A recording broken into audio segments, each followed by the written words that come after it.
Hello students, आज हम आप लोगों को संज्ञा के बारे में बताएंगे।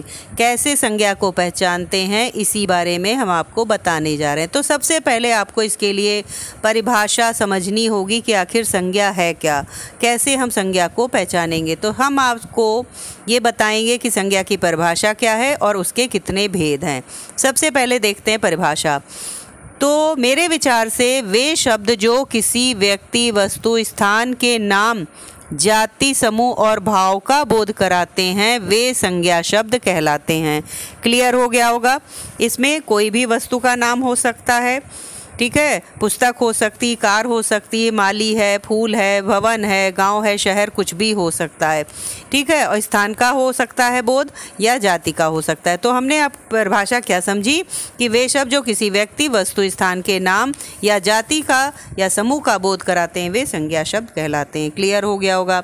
अब हम देखते हैं कि संज्ञा के भेद कितने हैं। तो संज्ञा के प्रमुख रूप से 3 भेद हैं, वैसे 5 भेद माने गए हैं। तो प्रमुख हम पहले आपको बताएंगे।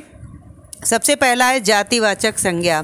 जिन संज्ञा शब्दों से किसी एक ही प्रकार की, एक ही जाति का बोध होता है, उसे जातिवाचक संज्ञा कहते हैं।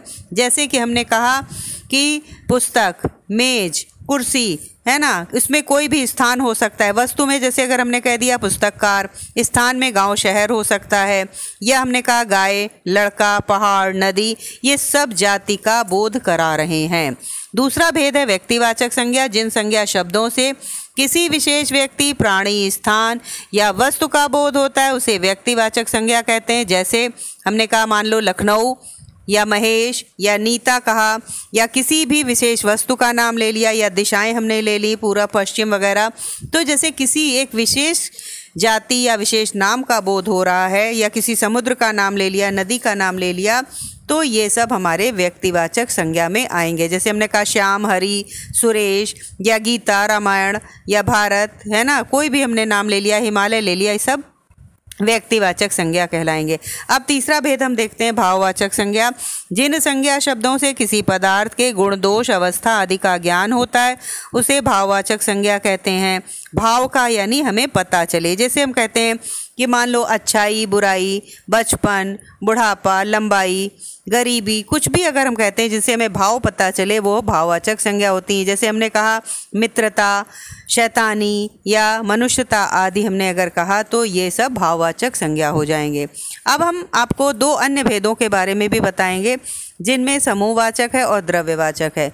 जिन संज्ञा शब्दों से किसी द्रव्य का बोध होता है, उसे हम द्रव्यवाचक संज्ञा कहते हैं। जैसे सोना, लोहा, चांदी, पानी, तेल, घी आदि, ये सब द्रव्यवाचक संज्ञा कहलाएंगे, ठीक है। उसी तरह से जिससे हमें किसी पदार्थ का पता चले, कहने का मतलब द्रव्य माने होता है पदार्थ, पदार्थ का बोध हो रहा है, तो वो सब द्रव्यवाचक संज्ञा कहलाएंगे। जिनमें हमने अभी आपको बताया पानी है, तेल है, दूध है, इस तरह के शब्द द्रव्यवाचक संज्ञा में आते हैं। 5वां भेद है समूहवाचक संज्ञा। यानी जिन संज्ञा शब्दों से हमें किसी समूह का बोध होता है, वे शब्द समूहवाचक संज्ञा में आते हैं।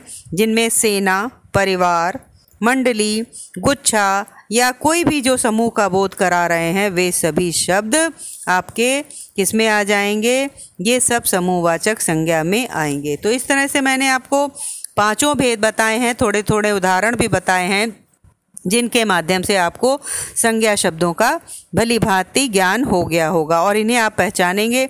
लिखते समय भी आप ध्यान देंगे कि कहाँ पर जाति का बोध हो रहा है, कहाँ व्यक्ति का विशेष, मतलब व्यक्ति या विशेष स्थान या विशेष वस्तु का बोध हो रहा है, वहाँ पे व्यक्तिवाचक, और जहाँ भावनाओं का है, वहाँ जैसे मुस्कुराहट है, मिठास है, तो ये सब भाव हमें पता चलते हैं।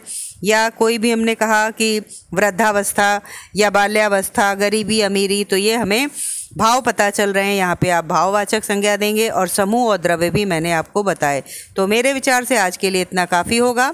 Okay students, thank you.